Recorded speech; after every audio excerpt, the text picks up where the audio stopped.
السلام علیکم ورحمۃ اللہ وبرکاتہ۔ انہیں چھڑانے کا ہم کوئی طریقہ نہیں سوچ سکتے۔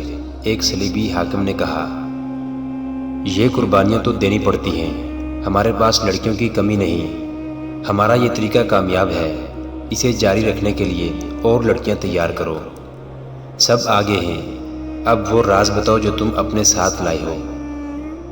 عالم جاسوس انہیں سنا چکا تھا کہ وہ قاہرہ کی ایک مسجد سے کس طرح گرفتار ہوا تھا، قید خانے میں اس کے ساتھ اور لڑکیوں کے ساتھ کیا سلوک ہوا، اور سلطان ایوبی نے انہیں کس طرح خلاف توقع رہا کیا۔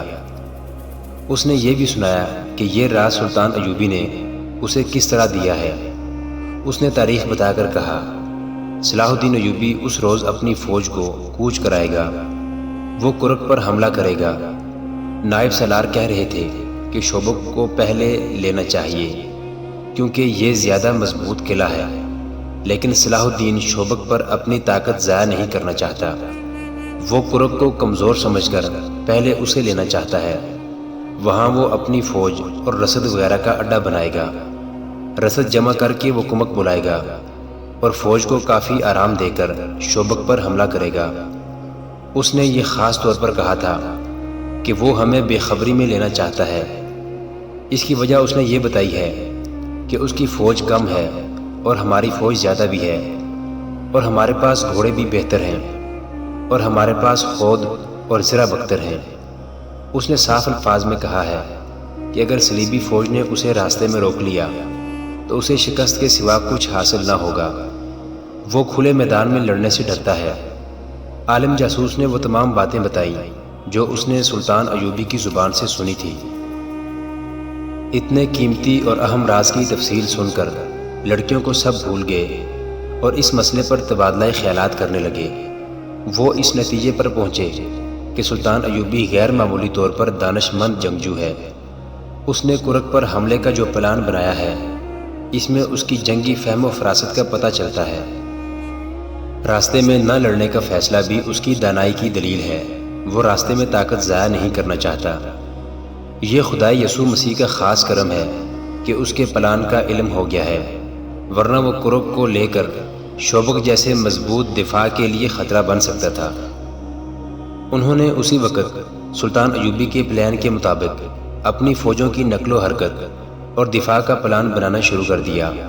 پلان میں یہ اقدامات طے پائے، صلیبی افواج کی متحدہ مرکزی کمان شوبک میں ہی رہے گی، رسدگاہ بھی وہیں رکھی جائے گی، جنگ کو شوبک سے ہی کنٹرول کیا جائے گا، کرک کی قلعہ بندی کو اور زیادہ مضبوط کیا جائے گا، کچھ اور فوج کرک منتقل کر دی جائے گی۔ ایوبی کو کرک سے دور اس کی اپنی سرحد کے اندر کسی دشوار گزار علاقے میں روکا جائے گا۔ اس مقصد کے لیے زیادہ سے زیادہ فوج بھیجی جائے گی۔ اس فوج میں گھوڑ سوار اور شتر سوار زیادہ ہوں گے۔ کوشش کی جائے گی کہ ایوبی کی فوج کو گھیرے میں لے لیا جائے، پانی کے چشموں پر پہلے سے قبضہ کر لیا جائے۔ ان اقدامات پر فوری طور پر عمل درآمد کے احکامات نافذ کر دیے گئے۔ ہر کوئی خوش تھا۔ یہ پہلا موقع تھا کہ سلطان ایوبی کا کوئی راز قبل از وقت معلوم ہو گیا تھا، ورنہ اس نے صلیبیوں کو ہمیشہ آڑے ہاتھوں لیا تھا۔ اس پر حیرت کا بھی اظہار کیا گیا کہ سلطان ایوبی جیسے آدمی سے یہ لغزش سرزد ہوئی کہ ان جاسوسوں کو دوسرے کمرے میں بٹھا کر، جنہیں وہ رہا کرنے کا فیصلہ کر چکا تھا، ایسی نازک باتیں بلند آواز سے کی جو اسے شکست فاش سے دوچار کر سکتی تھی۔ انہوں نے ایک اہتمام یہ بھی کیا کہ فرانس کی فوج جو وہاں سے بہت دور تھی، یہ پیغام بھیج دیا کہ فلاں دن سے پہلے پہلے ایسے مقام پر پہنچ جائے جہاں نور الدین زنگی کی بھیجی ہوئی کمک کو روکا جا سکے۔ اتنے میں ایک صلیبی افسر اندر آیا اور انٹیلیجنس کے سربراہ کے کان میں کچھ کہا۔ اس سربراہ نے سب کو بتایا کہ ان دو میں سے ایک لڑکی جو ڈاکوؤں کے گھیرے میں آ گئی تھی ابھی ابھی آئی ہے۔ اطلاع ملی ہے کہ اس کے ساتھ ایک زخمی مسلمان محافظ ہے۔ عالم جاسوس سب سے پہلے کمرے سے نکل گیا، اس کے پیچھے دوسرے لوگ بھی باہر چلے گئے۔ حدید کو لڑکی نے برآمدے میں لٹا دیا تھا اور خود اس کے پاس بیٹھی تھی۔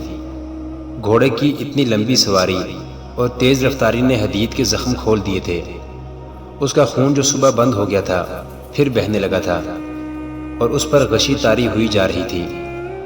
صلیبی کمانڈروں نے حدید کی طرف کوئی توجہ نہ دی، کیونکہ انہیں بتایا گیا تھا کہ ڈاکوؤں کا حملہ ایک ڈھونگ تھا۔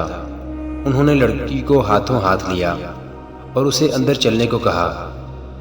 وہ بڑی قیمتی لڑکی تھی، لیکن اس نے اس وقت تک اندر جانے کا ارادہ ملتوی کر دیا جب تک حدید کی مرہم پٹی نہیں ہو جاتی۔ انٹیلیجنس کا سربراہ ہرمن نام کا جرمن تھا۔ اس نے لڑکی کو پرے لے جا کر کہا، کس سانپ کے بچے کی تم مرہم پٹی کرانا چاہتی ہو؟ یہ تو تمہاری قسمت اچھی تھی کہ بچ کر آ گئی ہو، ورنہ یہ درندے تمہیں ان وحشیوں کے حوالے کرنا چاہتے تھے جو ڈاکو بن کر آئے تھے۔ یہ جھوٹ ہے، لڑکی نے جھنجھلا کر کہا۔ پہلے ہمیں بھی یہی شک تھا، لیکن اس شخص نے میرے سارے شکوک رفع کر دیے ہیں۔ اس نے 2 ڈاکوؤں کو ہلاک کر کے مجھے بچایا ہے۔ اس نے ہرمن کو سارا واقعہ سنا دیا اور یہ بھی بتایا کہ یہ شخص اسے بار بار کہتا تھا کہ مجھے یہیں مرنے دو اور تم چلی جاؤ۔ صلیبیوں کے دلوں میں مسلمانوں کے خلاف نفرت اتنی گہری اتری ہوئی تھی کہ اتنے زیادہ افسروں میں سے کسی ایک نے بھی نہیں کہا کہ اس زخمی کی مرہم پٹی کرو۔ عالم جاسوس تک نے اس کی طرف توجہ نہ دی۔ لڑکی ان کے ساتھ اندر نہیں جا رہی تھی۔ آخر کسی نے کہا کہ زخمی کو کمرے میں لے چلو اور فوراً مرہم پٹی کرو۔ اسے اٹھوا کر لے گئے اور لڑکی اپنے افسروں کے ساتھ چلی گئی۔ اسے کہا گیا کہ وہ بیان کرے کہ کس طرح زندہ بچی ہے۔ اس نے پوری تفصیل سے سنا دیا۔ اس دوران اس کے لیے وہیں کھانا اور شراب آ گئی۔ اس نے کہا، اگر زخمی کو کھانا کھلایا جا چکا ہے تو میں کھاؤں گی، میں ذرا اسے دیکھ آؤں۔ وہ جانے کے لیے اٹھی۔ ٹھہرو لوزینہ، ہرمن نے اسے بڑے رعب سے کہا، تم دوسری بار صلیب کی فوج کے احکامات کی خلاف ورزی کر رہی ہو۔ پہلے تمہیں اندر چلنے کو کہا گیا تو تم نے یہ کہہ کر انکار کر دیا کہ پہلے زخمی کو اٹھاؤ۔ اب تم بلا اجازت اور بدتمیزی سے باہر جا رہی ہو۔ یہ سب صلیبی فوج کے اعلیٰ حکام ہیں اور یہاں 2 صلیبی حکمران بھی بیٹھے ہیں۔ جانتی ہو اس حکم عدولی اور بدتمیزی کی سزا کیا ہے؟ 10 سال سزائے قید۔ اور جب تم یہ حکم عدولی دشمن کے ایک معمولی سے عہدیدار کی خاطر کر رہی ہو تو تمہیں سزائے موت بھی دی جا سکتی ہے۔ کیا صلیبی حکمران اور کمانڈر اس انسان کو اس کا صلہ نہیں دیں گے کہ اس نے ان کی ایک تجربہ کار جاسوسہ کی جان اپنی جان خطرے میں ڈال کر بچائی ہے؟ لڑکی نے کہا، میں جانتی ہوں کہ وہ میرے دشمن کی فوج کا عہدیدار ہے، لیکن میں اسے دشمن اس وقت کہوں گی جب وہ اپنی فوج میں واپس چلا جائے گا۔ دشمن ہر حال میں اور ہر جگہ دشمن ہے، ایک صلیبی کمانڈر نے چلا کر کہا۔ فلسطین میں ہم نے کتنے مسلمانوں کو زندہ رہنے دیا ہے، ان کی نسل ہم کیوں ختم کر رہے ہیں؟ اس لیے نہیں کہ وہ ہمارے دشمن ہیں، بلکہ اس لیے کہ وہ ہمارے مذہب کے دشمن ہیں۔ دنیا پر صرف صلیب کی حکمرانی ہوگی۔ ایک زخمی مسلمان ہمارے لیے کوئی حیثیت نہیں رکھتا، بیٹھ جاؤ۔ لڑکی بیٹھ گئی، اس کی آنکھوں میں آنسو آ گئے۔ اگلی صبح سے شوبک میں ایک نئی سرگرمی شروع ہو گئی۔ یہ فوجی نوعیت کی سرگرمی تھی۔ شوبک شہر کے لوگ اس سرگرمی سے بے نیاز اپنے کام کاج میں مصروف ہوتے جا رہے تھے۔ قلعے سے فوجیں نکل رہی تھیں، سامان بھی ادھر ادھر کیا جا رہا تھا۔ باہر سے آنے والی فوج کی عارضی خیمہ گاہ کے لیے جگہ خالی کی جا رہی تھی۔ رسد اکٹھی کرنے کے لیے اونٹوں کی قطاریں آ رہی تھیں۔ فوجی ہیڈ کوارٹر میں بھی باغ دوڑ تھی۔ یہ ساری تیاری صلاح الدین ایوبی کا حملہ روکنے کے لیے کی جا رہی تھی، اور ان احکامات پر عمل درآمد شروع ہو گیا تھا جو گزشتہ رات کے پلان کے مطابق دیے گئے تھے۔ ہر ایک افسر اس افراتفری میں مصروف تھا۔ چند ایک بڑے افسر کرک روانہ ہو گئے تھے۔ صرف ایک لڑکی تھی جو اس سرگرمی اور بھاگ دوڑ سے لاتعلق تھی۔ یہ وہی لڑکی تھی جو زخمی حدید کو لائی تھی۔ اس کے افسر ہرمن نے اسے لوزینہ کے نام سے پکارا تھا۔ رات اسے کانفرنس کے کمرے سے آدھی رات کے بعد فراغت ملی تھی۔ وہ جاسوسی کے خصوصی شعبے سے تعلق رکھتی تھی، اس لیے کانفرنس میں اس کی ضرورت تھی۔ اس سے قاہرہ کے ان افراد کے متعلق رپورٹیں لینی تھی جن کے پاس وہ جاتی رہی تھی۔ آدھی رات کے بعد نیند اور گھوڑ سواری کی تھکن نے اسے نڈھال کر دیا تھا۔ اسے ڈاکٹر کے حوالے کر دیا گیا ہے۔ تمہیں اس کی اتنی زیادہ پریشانی نہیں ہونی چاہیے۔ تمہاری ڈیوٹی ایسی ہے جس میں ایسے جذبات کامیاب نہیں ہونے دیا کرتے۔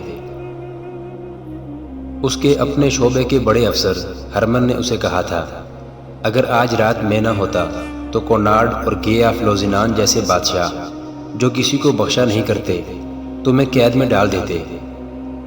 محترم ناظرین، صلاح الدین ایوبی کی زندگی کے واقعات پر مشتمل سیریز دیکھنے کے لیے چینل کو سبسکرائب ضرور کر لیں۔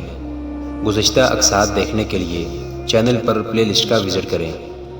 ویڈیو کو لائک اور شیئر ضرور کیجیے۔